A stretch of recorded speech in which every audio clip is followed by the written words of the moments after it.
Ward വിഭജനത്തെ തുടർന്നുള്ള പുതിയ polling സ്റ്റേഷനുകളുടെ നിർണയത്തിലെ അപാകതകൾ പരിഹരിക്കണമെന്ന് വിളയൂർ UDF പഞ്ചായത്ത് കമ്മിറ്റി ആവശ്യപ്പെട്ടു. പൂർണ്ണമായും രാഷ്ട്രീയ താൽപര്യപ്രകാരമാണ് വാർഡ് വിഭജനം നടത്തിയതെന്ന് കമ്മിറ്റി ഭാരവാഹികൾ ആരോപിച്ചു. ഭൂമിശാസ്ത്രപരമായ അതിരുകളും ജനങ്ങളുടെ സൗകര്യവും പരിഗണിച്ചുകൊണ്ടാവണം പോളിംഗ് സ്റ്റേഷനുകളുടെ നിർണയമെന്ന് UDF വിളയൂർ പഞ്ചായത്ത് കമ്മിറ്റി പറഞ്ഞു. വിഷയത്തിൽ ജനങ്ങളുടെ പരാതിയെപ്പോലും അധികൃതർ മുഖവിലയ്ക്ക് എടുത്തില്ല. പോളിംഗ് സ്റ്റേഷനുകളുടെ കാര്യത്തിലെങ്കിലും ജനങ്ങളുടെ സൗകര്യം മാനിച്ചുള്ള തീരുമാനം കൈക്കൊള്ളണമെന്നും UDF ആവശ്യപ്പെട്ടു. വിളയൂർ പഞ്ചായത്ത് 2ാം വാർഡായ പാലോളിക്കുളമ്പ് പ്രദേശത്തുള്ളവർ കുപ്പൂത്ത് വന്ന് വോട്ട് ചെയ്യേണ്ട അവസ്ഥയാണ് ഉള്ളത്. 6ാം വാർഡിലെ നിമ്മിനിക്കുളം പ്രദേശത്തുള്ളവർക്ക് പഞ്ചായത്ത് ഓഫീസ് ഭാഗത്ത് വന്ന് വേണം വോട്ട് ചെയ്യാൻ.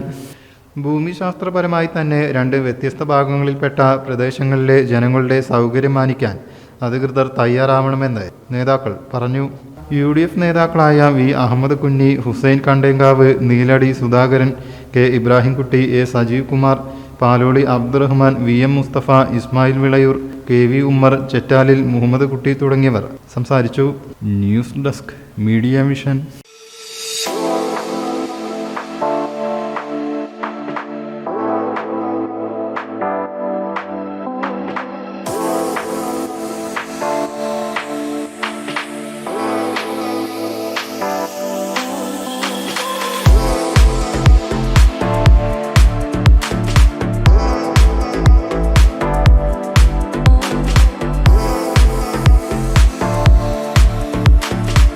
ക്ലാരസ് designer jewellery, Calicut road, Perinthalmanna.